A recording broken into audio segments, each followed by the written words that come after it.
بسم الله والصلاة والسلام على أشرف المرسلين. كنحيي جميع المتابعين والمشتركين على قناة سفيرة الطبخ المغربي. بالنسبة لوصفة اليوم ولعشاق الليمون الحامض، اليوم كنقترح لكم آيس كريم أو كلاص منزلي بالحامض بدون نكهات ولا ملونات ولا جليكوز، وبطريقة جديدة كتخلينا نتحصلوا على كلاص بمذاق الحامض المركز. القوام ديالو كيجي كريمي ورائع جدا، والمذاق منعش ولذيذ بزاف بزاف. فبلا ما نطول عليكم الفيديو نمر مباشرة لطريقة التحضير.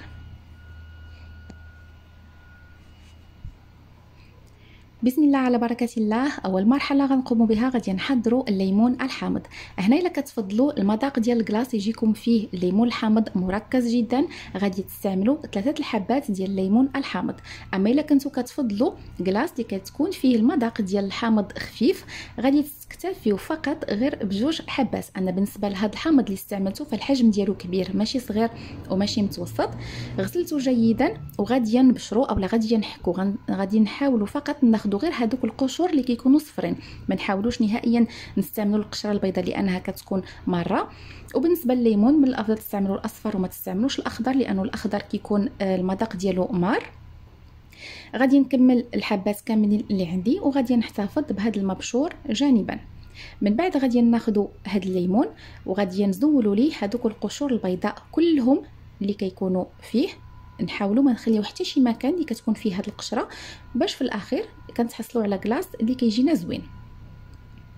من بعد غادي ناخذوا هاد الحبات كلهم وغادي نقطعهم لشرائح اللي كيكونوا رقاق، باش كيسهل عليا انني نزول ليهم هادوك البذور اللي كيكونوا فيه.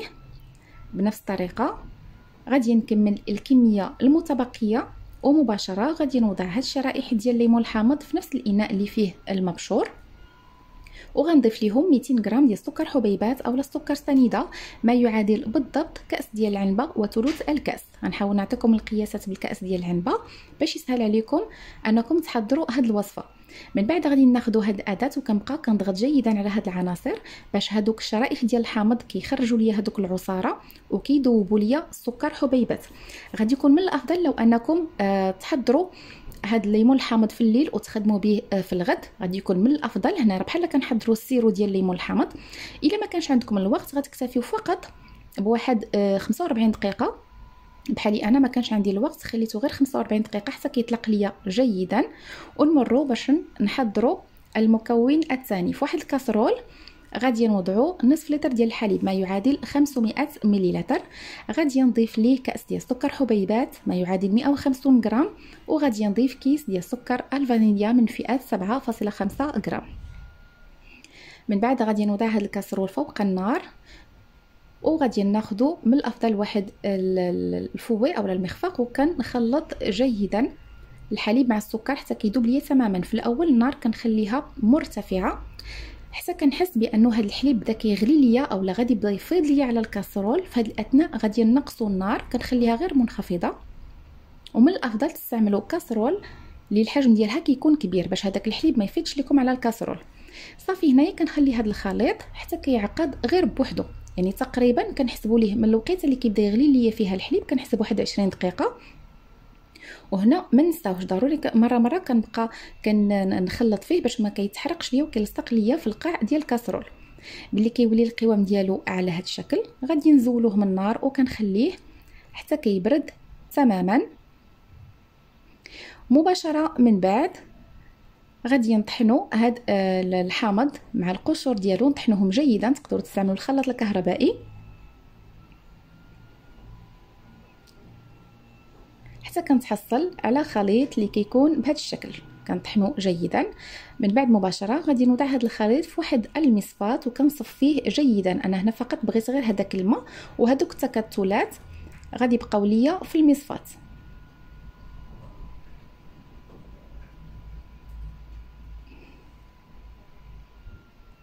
كنبقى كنضغط على هاد التكتلات جيدا حتى كيهبط ليا هذاك الماء كله. مباشره من بعد غادي نضيفوا المكون الثاني اللي حضرناه وهو الحليب المركز المحلى. فايت لي وحضرته معكم بجوج ديال الطرق، ممكن تختاروا الطريقه اللي بغيتوها، وكذلك ممكن انكم تستعملوا الحليب المركز المحلى اللي كيتباع جاهز. غادي نخلط هاد المكونات جيدا ونحتفظ بهذا الخليط جانبا. في اناء اخر غادي نوضعوا رابعه ديال الكريمه السائله اولا 250 ملل ديال الكريمه السائله المحلات. الا استعملتوا كريمه غير محلات غادي تضيفوا السكر اللي كيبقى على حسب الذوق ديالكم. في الاخير دائما كتذوقوا هاد الكريمه. الا جاتكم مسوسه غادي تضيفوا السكر. هنا غادي نخفقوا هاد الكريمه فقط بنسبه ديال 50%، ما نطربوهاش 100% باش كنتحصلوا على كلاص اللي كيجي كريمي. الا طربتوها 100% الكلاص ديالكم ما غاديش يجي كريمي. هذا هو القوام ديال الكريمه، خاصها تكون على هذا الشكل.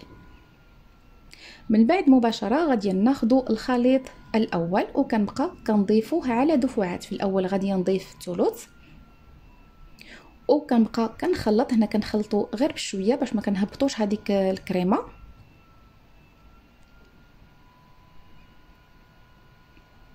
ثم غادي نضيف كميه اخرى. هنا راه ممكن تستعملوا فقط غير السباتول وكنخلط وكنبقى مستمره بنفس الطريقه حتى كنكمل هاد الكميه اللي عندي كلها ديال هاد الخليط.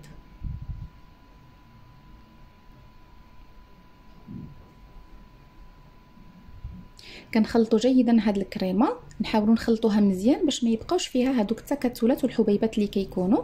خاصها تكون ليس على هاد الشكل والقوام ديالها خاصو يكون متجانس.